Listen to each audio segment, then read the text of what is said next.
बच्चों अभी हम स्टार्ट कर रहे हैं लेक्चर नंबर 8, जिसमें हम डिस्कस करेंगे सम नंबर 14। सम नंबर 14 बहुत अच्छा हुआ सम है, जिसमें क्या सम है, रिवैल्यूएशन अकाउंट ऑलरेडी दे दिया है। आपसे एक्सपेक्ट कर रहे हैं क्या, partners capital account, journal entry and balance sheet. तो इसमें शांति से समझना, जब रिवैल्यूएशन दे दिया है तो इंटरप्रिटेशन कैसे होगा, क्या होगा वो समझना है। इसके बाद आप बोलोगे सर अब पहले सबसे पहले हम क्वेश्चन पूरा पढ़ेंगे और उसके बाद फटाफट हम एंट्री करना शुरू करेंगे। तो अभी हम क्वेश्चन पढ़ना शुरू करते हैं। बच्चों तो अभी सम स्टार्ट करते हैं पढ़ना। तो सबसे पहले आपको क्या समझना है, तो आप बोलोगे सर यहाँ पे बैलेंस शीट दी हुई है 2017, उसके बाद रिवैल्यूएशन अकाउंट दिया हुआ है और उसके बाद हमें क्या करना है, from the above information right journal entry and prepare the partners capital account and after revaluation balance sheet बनानी है। और आफ्टर रिवैल्यूएशन हमें फिर से बैलेंस शीट बनानी है, दी हुई है, उसके बाद रिवैल्यूएशन के बाद फिर से बनानी है, जनरल एंट्री पास करनी है और कैपिटल अकाउंट हमें बनाना है। तो फर्स्ट ऑफ ऑल हम स्टार्ट करते हैं बेसिक इन्फॉर्मेशन पढ़ना। क्या दिया हुआ है, दत्ता, दया एंड तारक तीन पार्टनर है, are a partner of a partnership firm sharing profit and loss in the ratio of 4:3:2। तो हमारा रेशियो दिया हुआ है 4:3:2।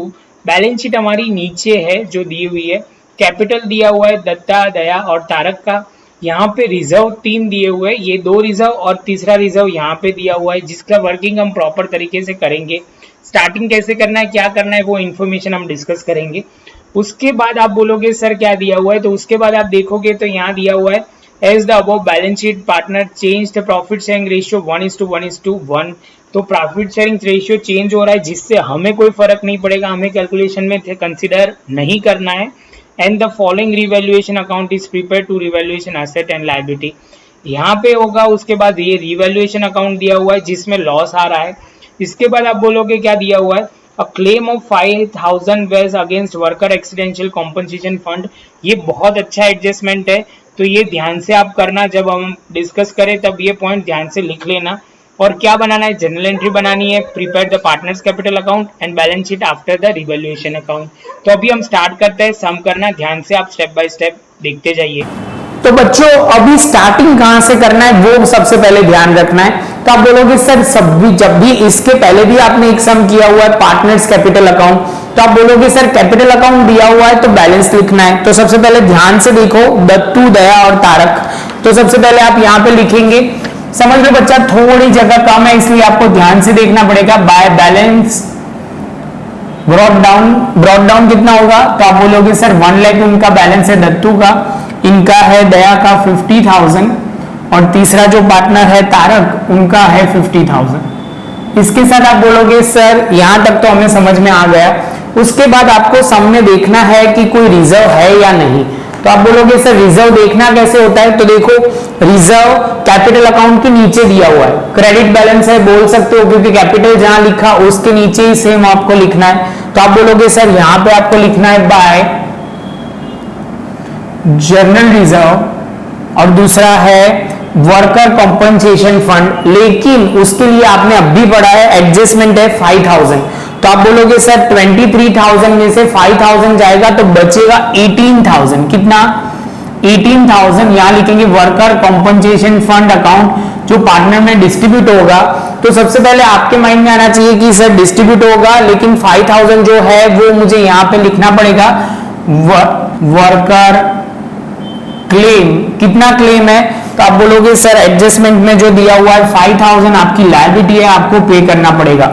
वो हमने पहले भी डिस्कस किया हुआ है, जब भी वर्कर क्लेम आएगा तो आप लिखोगे कहां पे, तो लायबिलिटी साइड आएगा। जैसे ये पॉइंट कंप्लीट होगा उसके बाद आप बोलोगे सर ये पॉइंट तो क्लियर हो गया, उसके बाद वाले पॉइंट में क्या करना है, तो अभी हम डिस्ट्रीब्यूट करना स्टार्ट करते हैं। तो सबसे पहले आप लिखोगे जनरल रिजर्व कितना आएगा, तो आप बोलोगे सर जनरल रिजर्व जो आएगा वो आएगा 16,000, 12,000, 8,000। कौन से रेशियो में डिस्ट्रीब्यूट किया है बच्चों, तो ध्यान में रखना ओल्ड रेशियो जो पहली लाइन में दिया हुआ था 4:3:2, नया रेशियो से हमें कोई फर्क नहीं पड़ता। रिवैल्यूएशन अकाउंट ऑलवेज जो प्रॉफिट मतलब जनरल रिजर्व होता है वो ओल्ड रेशियो में ही डिस्ट्रीब्यूट होता है। बाद में बोलना नहीं, सर ने बोला नहीं था आपको कि गलती हो सकती है आपसे। तो आप बोलोगे सर वर्कर कॉम्पनसेशन फंड, आप बोलोगे सर कितना है 8:6, मतलब आप बोलोगे सर 4:3:2, 18,000 को डिस्ट्रीब्यूट करना है तो 8,000, 6,000, 4,000, इसके साथ आपका वर्कर कॉम्पनसेशन फंड भी डिस्ट्रीब्यूट हो जाएगा। एक एंट्री और आएगी जो आपको ध्यान में रखना है, 14,000, 14 सब में लास्ट में लिखा हुआ है असेट कितना है, प्रॉफिट एंड लॉस अकाउंट आपको दिया गया है 27,000 असेट साइड पे, ऑपोजिट साइड पे बच्चों ध्यान इतना रखना है कि कैपिटल के ऑपोज में देते हैं, ऑपोजिट साइड तो पीएनएल अकाउंट दिया हुआ है तो आपको एग्जैक्ट यहाँ पे अलग लिखना है। पीएनएल अकाउंट कितना 27,000 को डिस्ट्रीब्यूट करना है इन द रेशियो ऑफ, आप बोलोगे 4:3:2 तो होगा कितना 12,000, 9,000, 6,000। यहां तक आपको बेसिक समझना है, ये आपको बोला नहीं गया होगा, आपको समझना होगा कि ये गलती आपसे नहीं होनी चाहिए। आगे चलते बच्चों, तो अभी हम कैसे स्टार्ट करेंगे जनरल एंट्री, तो पहले तो हमने कितनी एंट्री लिखी वो लिखना पड़ेगा, तो पहली दो जनरल एंट्री लिखने के लिए रेडी हो जाइए। आप बोलोगे सर पार्टनर अकाउंट कैपिटल क्या हो रहा है, क्रेडिट हो रहा है, पार्टनर्स कैपिटल अकाउंट क्या हो रहा है, क्रेडिट हो रहा है, तो आप बोलोगे सर सिंपली एंट्री लिखते हैं, डेट है, पर्टिकुलर है, लेजर फोलियो डेबिट क्रेडिट। मैंने लेजर फोलियो की लाइन नहीं ड्रॉ की है क्योंकि जगह नहीं है, डेट का भी सेम इश्यू है, तो आप बोलोगे सर पहले लिखो पार्टनर्स कैपिटल अकाउंट तो क्रेडिट होने ही वाला है, डेबिट क्या होगा तो जनरल रिजर्व अकाउंट डेबिटेड, बाद में worker compensation fund account debited, तो आप बोलोगे सर होगा कितना, तो वो दोनों का प्लस करो, पहले तो लिखोगे वर्कर कितना है, तो बच्चा बोलोगे वर्कर होगा 18,000 और जो जनरल रिजर्व है 36,000, पार्टनर में डिस्ट्रीब्यूट होगा 2, 2 और 2। आप इंडिविजुअल एंट्री भी पास करते हैं, मैं कंबाइंड पास कर रहा हूं क्योंकि इजीली हो ही जाएगा, वही पॉइंट करना है। तो डीज कैपिटल अकाउंट, बाद में बोलोगे दया कैपिटल अकाउंट और तारक कैपिटल अकाउंट। बच्चों आपको ध्यान में रखना है दोनों को प्लस करके लिखना है, 16 + 8 तो आप बोलोगे सर होगा कितना 24,000। सेम वे आप बोलोगे सर 12 + 6 तो होगा 18,000, ये इसके सामने, और तारक के कैपिटल अकाउंट में लिखेंगे 12,000। बच्चों ध्यान रखना है मेरे में थोड़ा आगे पीछे होगा, आप तो नोट में लिख रहे हो तो आपने बहुत प्रॉपर तरीके से लिखना है, नरेशन तो लिखनी ही है, जनरल एंट्री वहां जहां नरेशन तो उसके साथ में ही होगी, तो वहां से इसकी एंट्री खत्म।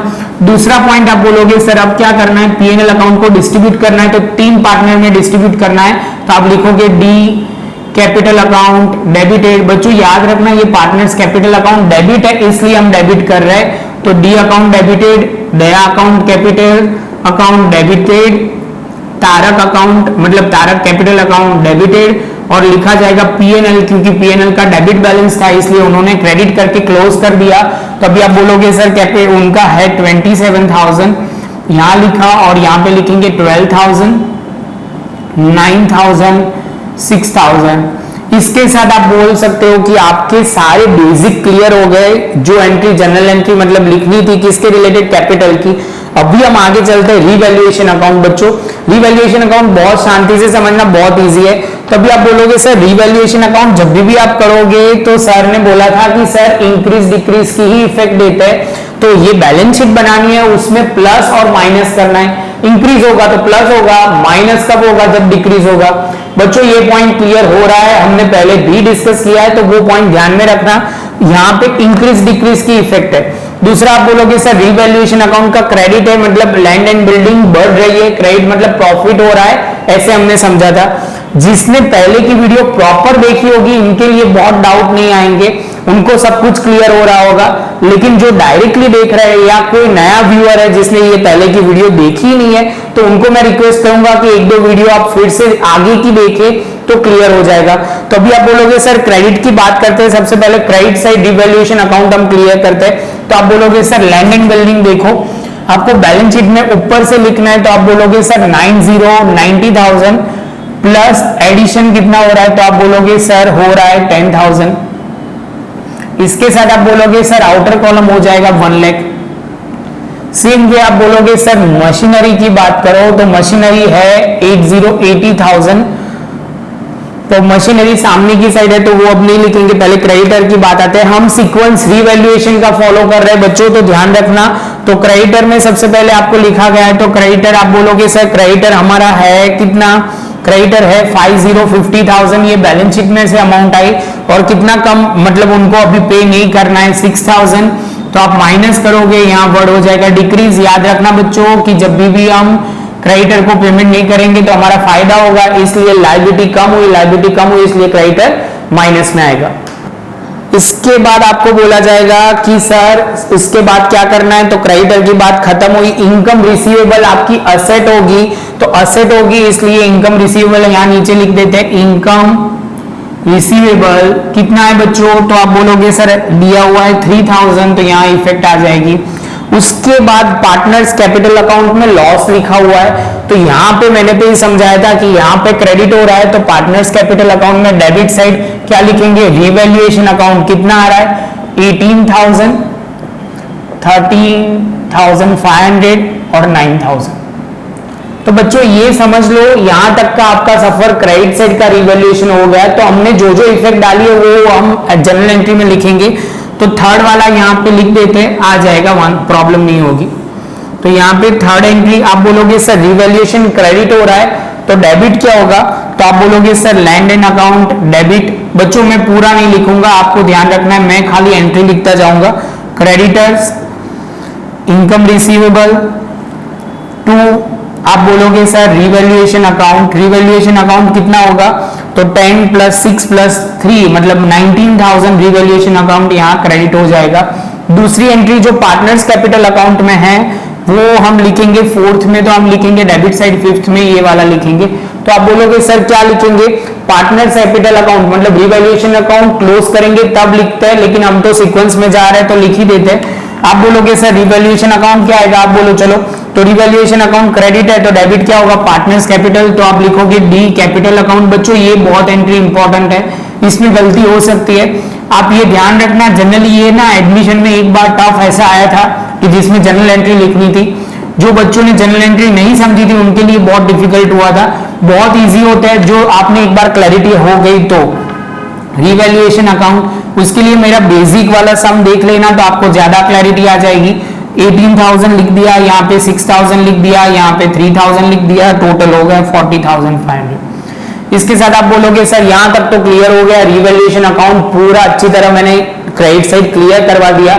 अभी आप बोलोगे सर डेबिट साइड चलते हैं, मशीनरी, तो मशीनरी 35,000 से कम हो रही है, तो आप बोलोगे सर अब क्या करना है, तो आप बोलोगे सर लिखो 80,000 मशीनरी ऑलरेडी आपने लिख के रखा हुआ है। डेबिट साइड मतलब डिक्रीज हुआ है, रिवैल्यूएशन में लॉस हुआ है, मतलब लॉस होगा तब भी आप फायदा नहीं, आपका लॉस होगा, इसलिए ही आप क्या करोगे डेबिट साइड लिखोगे, कितना लिखोगे 35,000, तो आउटर कॉलम कितना लिखोगे 45,000।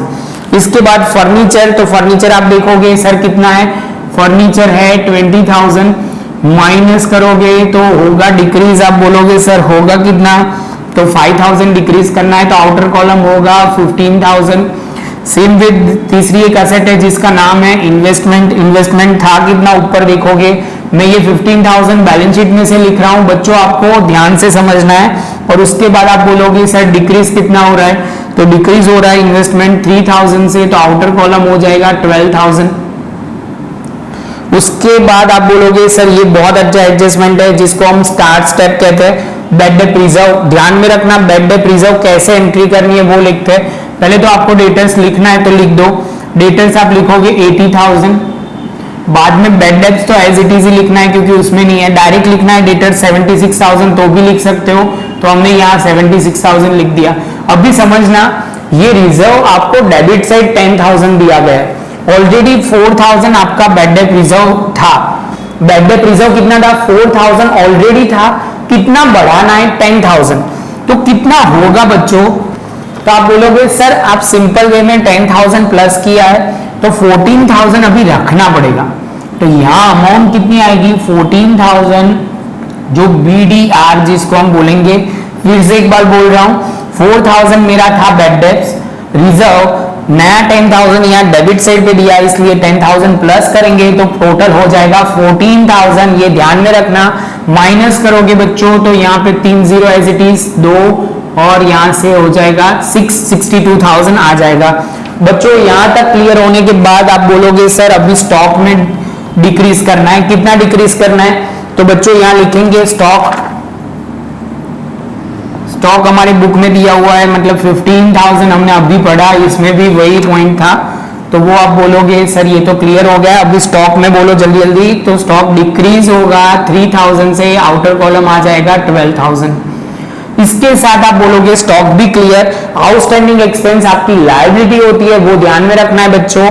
तो यहाँ पे आप लिखोगे आउटस्टैंडिंग एक्सपेंस कितना है बच्चों, आउटस्टैंडिंग एक्सपेंस आपका जो है 2,000 है, कितना है 2,000। और उसके बाद बोला हुआ है बैंक ओवरड्राफ्ट इंटरेस्ट, तो BOD बैंक ओवरड्राफ्ट इंटरेस्ट, तो आप बोलोगे सर ये हो जाएगा 1500, कितना हो जाएगा 1500। इसके साथ आप बोलोगे सारी सर आपने एंट्री कर दी रिवैल्यूएशन अकाउंट की, डेबिट साइड की और क्रेडिट साइड की। तो अभी आप बोलोगे सर जनरल एंट्री लिखवा दो, तो रिवैल्यूएशन अकाउंट डेबिट था इसमें, तो हम लिखेंगे रिवैल्यूएशन अकाउंट डेबिट, और एक के बाद एक असेट सारी जो थी वो असेट और लायबिलिटी आप लिखते जाओगे क्रेडिट साइड पे। आप बोलोगे सर यहां तक क्लियर, और अमाउंट रिवैल्यूएशन अकाउंट में डेबिट साइड आएगा 59,500। बच्चों फिर से एक बार बोल रहा हूं, revaluation account debit, machinery account credit, furniture account credit, investment credit, bad debt reserve account debit credit, stock account credit, outstanding expense account credit, bank overdraft interest credit. इसके साथ आपकी जनरल एंट्री यहां खत्म हो जाएगी। आप बोलोगे सर इसके बाद क्या करना है, तो बहुत सिंपली आपको देखना है कि मतलब लायबिलिटी में कोई अमाउंट लिखना बाकी है जिसकी कोई एडजस्टमेंट ही नहीं थी, मतलब कोई इफेक्ट ही नहीं थी। तो आप बोलोगे सर पहले तो कैपिटल लिख देते हैं, नाम खाली प्रॉपर तरीके DDT आएगा तब टोटल करके सीधा लिख देंगे। आप बोलोगे सर इसके बाद दो रिजर्व थे जो डिस्ट्रीब्यूट हो गए थे, 9% बैंक लोन के बारे में आपने लिखा नहीं है तो लिख लेंगे 9% बैंक लोन अकाउंट। कितना है बैंक लोन, तो आप बोलोगे सर 40,000। इसके बाद होगा क्रेडिटर हो गया है, बिल्स पेएबल बाकी है और बैंक ओवरड्राफ्ट बाकी है, तो यहाँ पे लिख लेंगे बिल्स पेएबल। कितना है बच्चों बिल्स पेएबल, तो आप बोलोगे सर बिल्स पेएबल है 20,000। और आप बोलोगे सर बैंक ओवरड्राफ्ट BOD जो लिखना बाकी है, बैंक ओवरड्राफ्ट का इंटरेस्ट लिख दिया था, बैंक ओवरड्राफ्ट बाकी है। इसके साथ टोटल अभी बाकी है, ये तो मैंने साइन कर दी। इसके बाद लैंड एंड बिल्डिंग भी हो गया, मशीनरी भी हो गया, फर्नीचर भी हो गया, इन्वेस्टमेंट भी हो गया। इसके बाद डेटर्स भी हो गया। इसके बाद आप बोलोगे सर डेटर्स के साथ आपका हो गया बिल्स रिसीवेबल बाकी है, वो लिख देते हैं। तो यहाँ पे लिखेंगे बिल्स रिसीवेबल, बच्चों कितना आएगा बिल्स रिसीवेबल 5,000। इसके साथ स्टॉक भी हो गया। कैश बैलेंस लिखना शुरू करते हैं, कैश बैलेंस कितना आएगा बच्चों, कैश बैलेंस आएगा 55,000। इसके साथ P&L भी हमने डिस्ट्रीब्यूट कर दिया था, सारे एडजस्टमेंट हमने कंप्लीट कर दिए। तो अभी आप बोलोगे सर टोटल करना स्टार्ट करते हैं। अभी आप बोलोगे सर इसके बाद क्या करना है, तो टोटल करना स्टार्ट करते हैं। तो सबसे पहले आप बोलोगे सर टोटल यहाँ पे साइन कर देते हैं प्रॉपर तरीके से, तो टोटल के सामने ही एग्जैक्ट टोटल होना चाहिए। मेरा तो थोड़ा अनएक्यूरेसी होगी, थोड़ी प्रॉपर नहीं होगा, लेकिन आपका तो प्रॉपर ही होगा। तो आप बोलोगे सर यहाँ टोटल करते जाओगे तो यहाँ होगा 1,24,000। सेम वे यहाँ पे भी होगा 1,24,000। आप बोलोगे सर यहाँ पे लिखना है टू बैलेंस कैरिड डाउन कितना 94,000। तो ये हो जाएगा आपका पहला बैलेंस। दूसरा जो आएगा टोटल करते 50 प्लस करोगे तो 62, उसमें 68 हो जाएगा। सेम वे यहाँ पे होगा 68 माइनस करोगे तो 45,500 हो जाएगा। सेम वे आप बोलोगे सर यहाँ पे होगा 62,000 माइनस करोगे, टोटल माइनस करोगे तो 9 और 6, तो आंसर आ जाएगा 47। बच्चों मैं थोड़ा ऊपर नीचे लिख रहा हूँ, आपको तो यही एक ही लाइन में लिखना है, वो ध्यान में रखना है, क्योंकि ये तो थोड़ा ऊपर नीचे हो रहा है। इसलिए जैसे ये बैलेंस आएगा तो आप बोलोगे सर यहाँ पे बैलेंस लिखना शुरू करते हैं। 94,000 बच्चों यहाँ से लिखा, दूसरा लिखा 45,500 लिखा, तीसरा 47,000 लिखा, और उसके साथ आप बोलोगे सर हमने सारे पॉइंट लिख दिए, तो टोटल करना चालू करते हैं। तो ये तीन का टोटल हम लिख लेते हैं 1,86,500। इसके साथ आप ये टोटल कर लोगे तो टोटल होगा कितना 3,07,000। बच्चों कितना होगा 3,07,000, और यहाँ पे भी हम लिखेंगे 3,07,000। तो यहाँ पे टोटल हो गया, दोनों साइड टैली हो गया, इसका मतलब हमारा सम खत्म हुआ। इसके बाद होमवर्क में आपको मैं बोलूंगा इलास्ट्रेशन नंबर 12 करना खुद, तो आपको ज्यादा समझ में आएगा, तो प्रैक्टिस क्लियर हो जाएगी। इसके साथ बोल सकते हैं कि हमारा पूरा ये सम पूरा ये कंप्लीट हुआ, सम भी और चैप्टर भी। इसके बाद हम नया टॉपिक शुरू करेंगे। बच्चों ये टॉपिक पूरा हमने प्लेलिस्ट में रखा हुआ है, अकाउंट्स का, स्टेट्स का, जितने हमने टॉपिक कवर किए, मेजॉरिटी चैप्टर हमने कवर करने का ट्राई किया है। तो आप वो प्लेलिस्ट में जाके देखिए, आपको कहीं पे कुछ समझ में नहीं आता तो आप बोल सकते हो, कमेंट सेक्शन में लिखिए। और ये प्लेलिस्ट में मिल जाएगा, डिस्क्रिप्शन बॉक्स में थोड़े ही टाइम में अपडेट हो जाएगा, तो वो भी आपको मिल जाएगा। तो हम मिलेंगे नए टॉपिक के साथ, नए वीडियो में, नई बात के साथ।